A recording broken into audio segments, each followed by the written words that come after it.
Hey everybody, how's it going? My name is SlamFox and I enjoy playing Warframe, but coming up soon is going to be a new mode type for Warframe. This mode is called Hard Mode or Ultra Hard Mode. To unlock this new mission type, you're going to have to clear every single node in the star chart. This also unlocks arbitrations. So you can see by me clicking here, I have arbitrations and I have every node unlocked in the star chart. Hard mode is coming up soon, and I just want to make sure everybody's ready for what they're getting into. So relatively soon, the Deadlock Protocol should be coming to an end, and the next big update is going to be hard mode. So as we talk about how to prepare for today's video, I'm actually going to be using Kuva Lich footage as a good example. Kuva Liches right now are some of the hardest things, the highest level missions that you can achieve. So I think loadouts that work well on Kuva Liches should be a good example on things that'll work well for hard mode. A lot of people might think that high numbers or powerful loadouts and strong buffs might be the best ideas to try to defeat high level enemies. Honestly, what I believe is having a plan in mind is a lot better than just having high numbers. Right here in this footage, I'm versing a level 5 Lich, so these should be scaled somewhere around level 100, somewhere level 150. And right now what I'm using is a Lanka, which is a sniper rifle with high crit and high damage. And I'm using Chroma, which is a Warframe which gives you very strong defensive and offensive buffs with his Vex armor. I think having high numbers and high percentages is great, but sometimes it's just not enough. At some point, enemy level scaling will just cause you to be nearly one shot in any situation. So I will say sometimes this minimum amount of preparation does work. Occasionally just having, 90% damage reduction or plus 300% damage is enough. And it's usually fine for enemies in the range of 75 to 100. What I believe people will not be prepared for in the upcoming new release is enemies pushing into the 150 to 200 range. I think people are still used to dealing with the scaling for enemies even around level 100 right now, which is evident by current Kuva Lich content. But I don't think that people will be prepared to handle stuff above that. So I'm hoping to show people some good ideas or some good abilities that can really help you in the long run, or to give you a theme on something that'll work very well. Another really good place to test out builds or come up with ideas is the Simulacrum. You can buy access to the Simulacrum in any relay. You can fast travel to Cephalon Samaras, and the Simulacrum is right here. Going into the Simulacrum allows you to spawn in enemies so you can kind of test out how much damage your weapons are going to be doing to them. You can buy the key for 50,000 reputation with Cephalon Samaras, which isn't really that bad, definitely able to farm it out in like a day or two. What's important about the Simulacrum is it gives you the ability to freely change almost anything and put yourself in situations where you would hypothetically need to be. So let's say you want to test against level 100 enemies. So with the current new changes for Warframe, I just want to go over a few good things that you can manage to do now.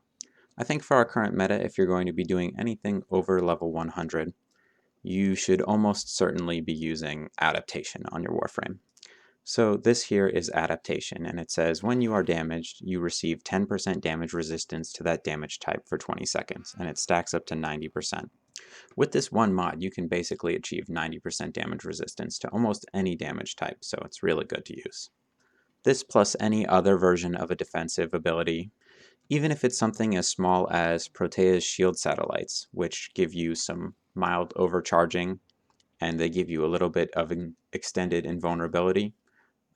Even these two together should be more than enough to handle level 100 enemies. With the more recent patches right now, Heat and Viral are probably some of the best damage types out there in the game.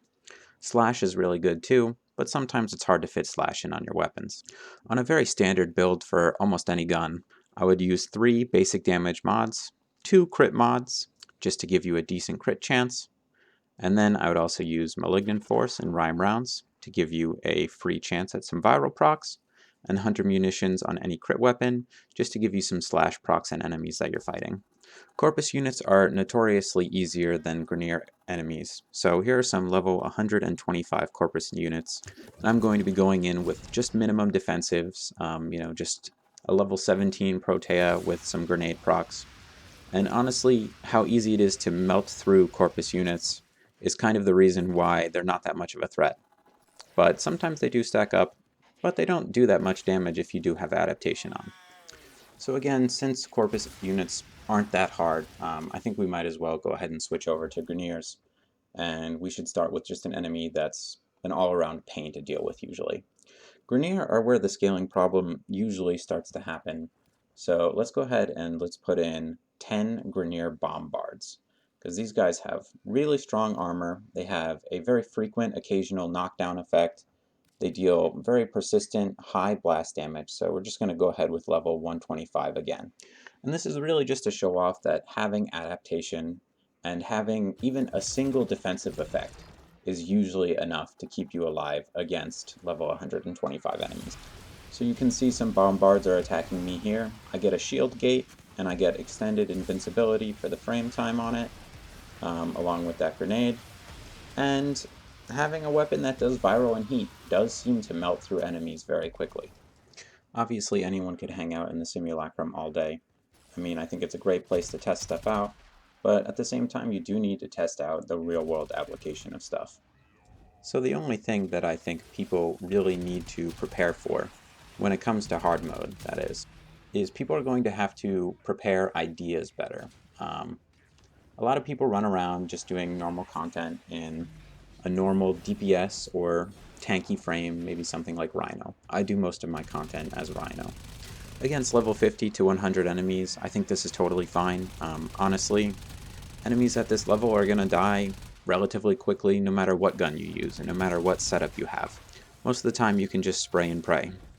But the problem starts happening as enemy levels creep up higher and higher. Killing a single enemy can sometimes be harder and harder. And the more time you spend trying to kill these enemies, sometimes the more it just turns into a slogfest. Your guns, some of them just don't scale well enough, and you really need to build them in the correct way so that you don't stand there just gunning at the same enemy. I think as the new content comes out, a lot of people should be leaning towards evasion. Having a plan or setting yourself up to be in a good position. A lot of people might turn to something like invisibility for the new hard modes. But at the same time, sometimes invisibility works, and other times invisibility can be just as unreliable as some of the other forms of evasion. And I love invisibility, I think it's great. But at the same time, I think relying on invisibility for the new hard mode content is not going to be the best idea. There's lots of times when you are completely invincible, or you think that you're completely invisible, and you just get shot and you die anyway. Here, for example, I'm trying to get my own lich to spawn, and I'm helping some other people kill their liches. And sometimes you take damage even when you are invisible. Or the half second of you losing invisibility is enough for you to die. In the new hard and ultra hard modes, I think it's going to be much more important to rely on actual things that keep you alive. Honestly, invisibility is great, but I'd say the only time invisibility works perfectly is if you're going to have a good setup with something like Wisp or Avara, some form of invisibility that no matter what, it's not going to break. So as long as you have energy, Avara's invisibility is not going to break. And you just need to set yourself up to be in the right position to be able to take on these missions. If you're going for an invisibility strat, why don't you bring weapons that are silent? Or bring energy pads, or just have a way to maybe grant yourself a couple seconds of invincibility in the times that you are going to be toggling invisibility on and off. Honestly, the new shield gating should probably take care of this very well. So yeah, going forward, I think what's most important is just have your strategy in mind and just stick to it. With the recent patches, you know, shield gating should be keeping everyone alive and safe long enough to kill stuff. So honestly, I think the best thing that you can do to prepare right now, maybe grab some Rivens for your favorite weapons, give them some cycles, or really just take some time to think about a strategy that you think would go very far. Strategies like Inaros, Adaptation, and the arcanes that give you a percentage of the health restore. Or similarly, since shield gating is so strong right now, you could choose somebody like Hildren and put on Arcane Grace that has a chance to proc that shield restore instead of health restore. I think as long as you guys bring strong weapons and a plan to the new content, you should be able to clear it with relative ease. So the only thing I'd recommend for you to do before it comes out right now, finish clearing up that star chart if you haven't done that yet, maybe grab a Riven for your favorite weapon, and slap Adaptation into your favorite build. I think as long as you're using good status builds and you have defensives, then you guys should be totally fine. And honestly, I trust you guys' judgment. So most important thing, have fun, try out the new missions, and see if you like them. That's it for me. I hope you guys have a good one.